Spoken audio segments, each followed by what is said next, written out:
Hello, and welcome to Ask an Archaeologist. I'm Paul Duncan McGarity.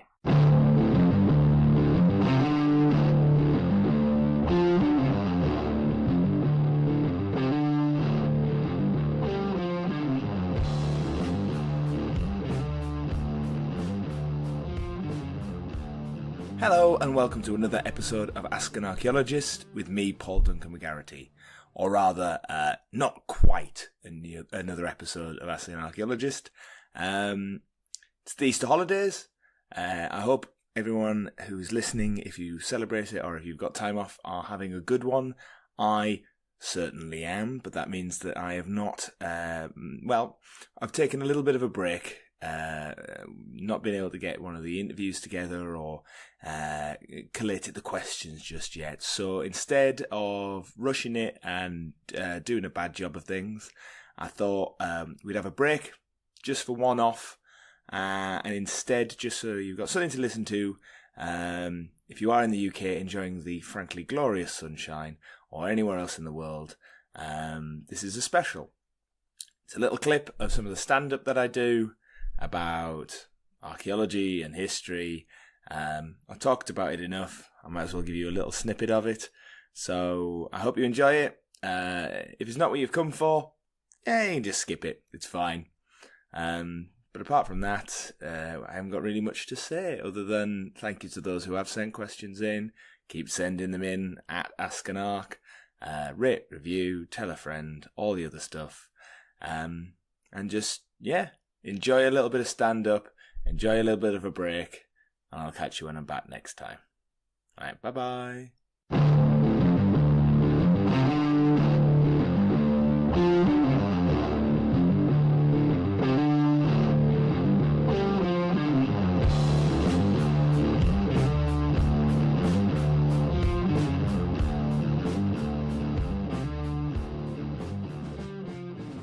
It's going to happen, and I've been looking forward to this. This is to round out our middle third. Can you please put your hands together for Paul Duncan McGarity?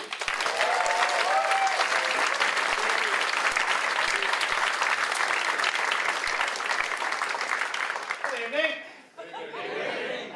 How do you follow someone opening file paths? I don't think I've really got anything to top a round of applause for a save. No! No, because I am not here for that, right? I am Paul Duncan McGarity, I am one of the UK's 3 stand-up comedian archaeologists.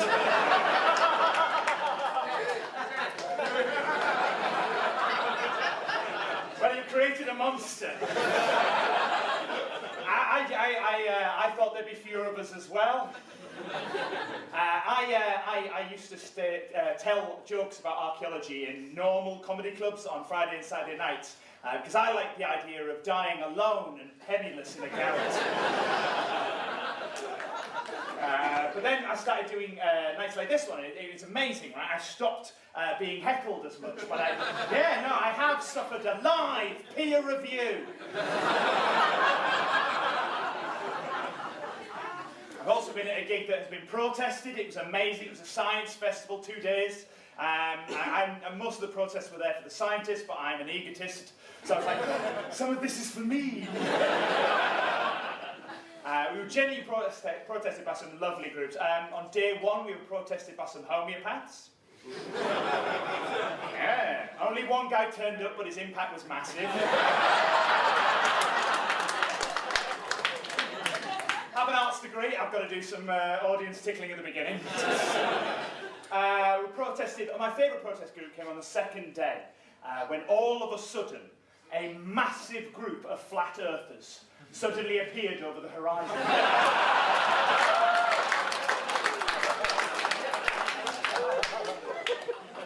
Yeah, that's one joke of it.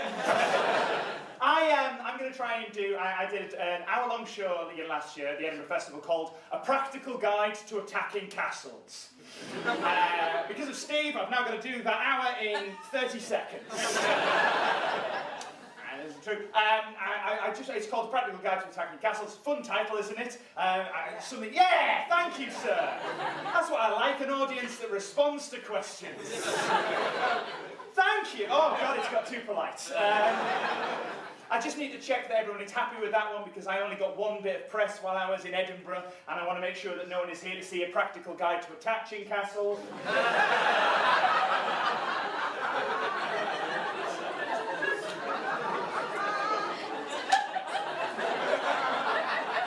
If there is anyone for that, I've got a bit of material for you. You've got to clean the walls thoroughly. And then use a very strong adhesive. Does anyone know the history of castles in the UK? Does anyone know who brought the first castles to the UK? William the Conqueror, exactly. Oh, I love doing these gigs. There's always, when you ask that question, there's always someone in the audience who's like, my time has come.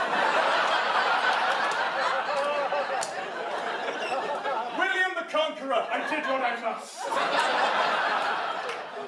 Correct, it was the Normans, they came here and they had partially built castles that when they landed at Hastings they put up quite quickly so they could control the area. Now that doesn't sound like much until you realise that the Normans were Norse men. They'd come from Scandinavia, they'd come down into northern France and they were attacking us from the south. And they brought with them partially built castles. Which shows you how long the Scandinavians have loved flat pack.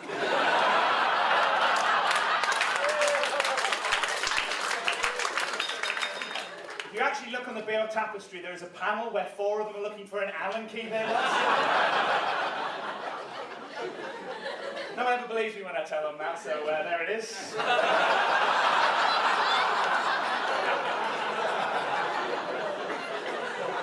You want to know how much of too much effort I put into this show? This is the only time this appeared in the entire thing. I wasted an artist's entire day with this. To the point where I made sure that the Latin does read, I told you to read the instructions.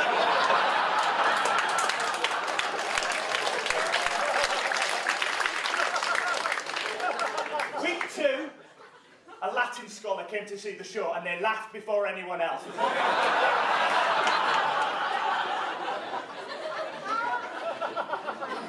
So yeah, the whole show's about the practical guide to getting into castles. Now castles I think are an interesting building. They're specifically designed to keep you out.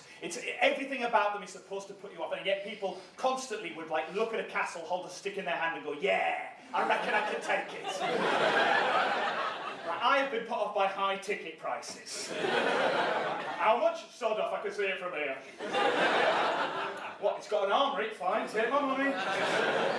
Like everything about castles, from the original Motte and Baileys to the shell keeps, to the stone keeps, to the postern gate, to the barbican, to the concentric circles, to the wet and the dry mud. This bit's only in because someone once complained I don't talk about castles enough, so...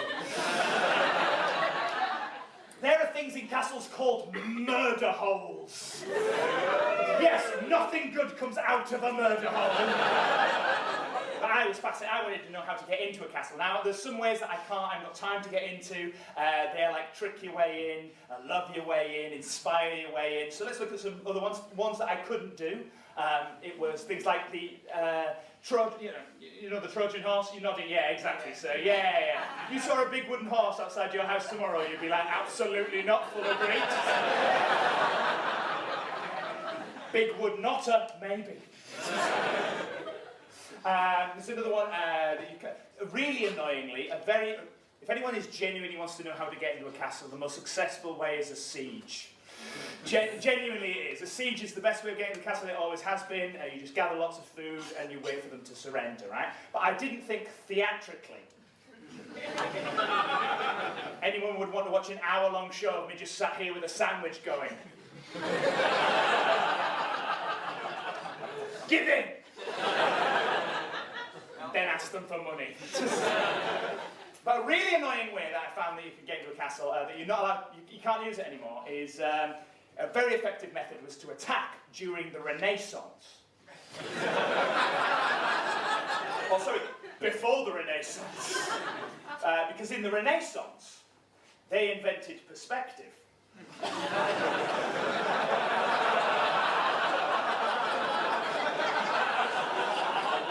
It was so much easier to get into a castle when you were literally the same height as the walls.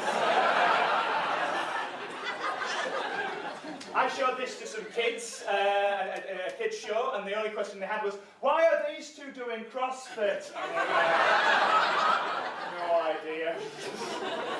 So I decided, and I'll go very quickly now, I decided that the only way that I would be able to learn how to get into a castle is if I learned how to fight. Genuinely, medievally, far too much information, too much detail. Did the knights. Yeah! So what I did is I started hanging out with a really weird group on the internet. Because I took up full contact medieval combat. Yeah, now let me explain the reaction there. Most of you are currently thinking about reenactments. It is not reenactment. Reenactment is done by a really diverse group of white men called Keith.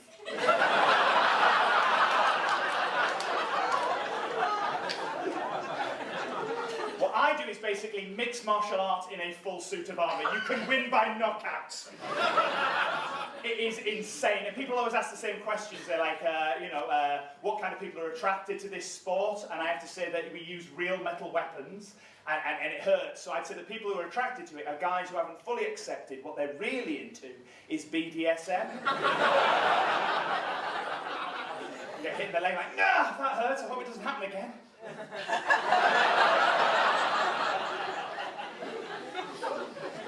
The other thing I discovered is chivalry does not exist. The first fight I saw between two men in armour ended after 10 seconds when one of them ran across the arena and dick punted the other.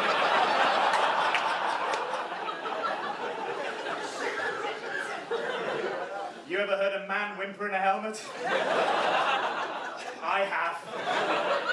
Sounds like someone lost a dolphin in a cave.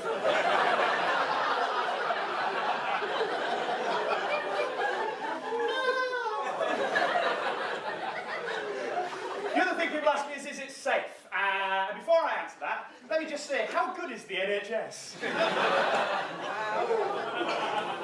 That happened when someone punched me in the head. The crossbar of the sword went in through the eye socket of the helmet and tore into my face. That is a very difficult injury to explain in A&E. How did the injury occur? Oh, I got hit in the head with a sword. Did he take you by surprise? No. No, I knew it was going to happen. Were you not wearing any protective clothing? Yes. Hey, full suit of armour. Cool, let's fill in the rest of the fun. What did you say you do for a job again? I'm a stand-up comedian archaeologist. The only thing harder to explain in A&E than that injury is when 2 months later, you do it again! A couple of things. First of all, that's the opposite eye, if anyone's paying attention. That means I now have 2 scars from swords in the 21st century on either side of my eyes, which means that I have scars that make it look like I'm quoting my eyes.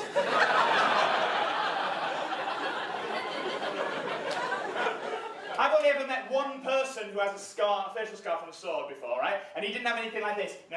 This guy had one of those. Exactly, right? That's the noise everyone makes. That's the cool one. That's the one you see it and you're like, run, Mufasa. I don't even know how you get that scar without losing an eye, like you've gone, ah! Oh, ah!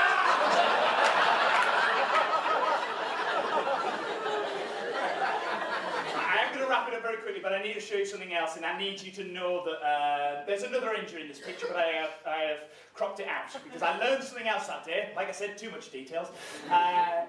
If anyone's squeamish, now's the time to look away. Because, I also discovered on this day what happens when you try and block a sword with your hand! Yeah! Now this smile makes no sense! I thought that was dislocated, right? I found out it was not dislocated in the worst way you could possibly find out. I went to A&E, and the professional radiographers at the Whittington Hospital were looking at my image coming up on screen, and they went, oh, it's just coming, oh no!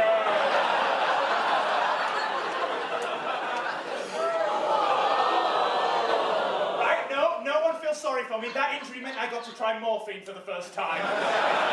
Whoa! That is a hell of a drug, isn't it? I did not know your hands and feet could come.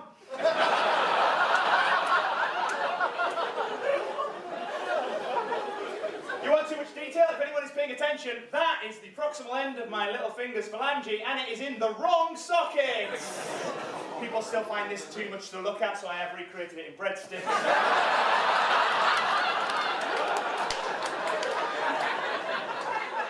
Right, I am wrapping it up as quickly as I can, right? I normally sit on these laughs for about 5 minutes, just walking around like a blend. But they give you a list of things you're not allowed to do for 24 hours after you've had a general anaesthetic. I had to have an operation to have the finger straightened. You see, it's this one. It's perfectly fine. Look, it's all working. The only thing that has happened to it is now it hurts in bad weather. Yeah, I have basically become an old sea captain. Storms brewing! They give you a list of things you're not allowed to do for 24 hours, and it's a hell of a list. Because on that list, they say that for 24 hours, you're not allowed to drive a car. Very reasonable. Number 2 on the list is you're not allowed to operate any machinery. Again, very reasonable, but the example they gave was kettle.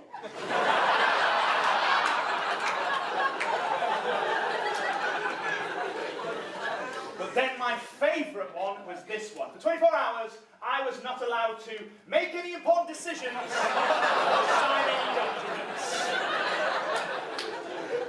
That one annoyed me. I don't know what they thought I was going to do, leave the hospital and go, I want to buy a house. I am a millennial. I have never had that thought.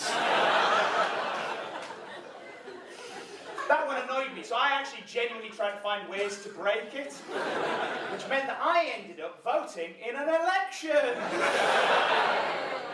And now we're leaving the EU.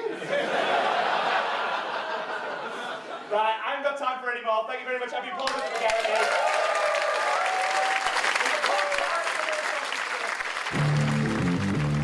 You've been listening to the Ask an Archaeologist podcast with me, Paul Duncan McGarity. The music you were listening to was by From the Ashes. Check them out on Bandcamp. It was produced by me, Paul Duncan McGarity. You can follow me on Twitter at AskAnArch, or you can send an email at askanarch@gmail.com. But most importantly, if you've enjoyed yourself and you think you have a friend who might be interested in the podcast, please tell them about it. Write a review, put up a star rating, let people know that we're here. It's incredibly helpful and much appreciated. Once again, thank you to everyone who has asked an arc. Bye-bye.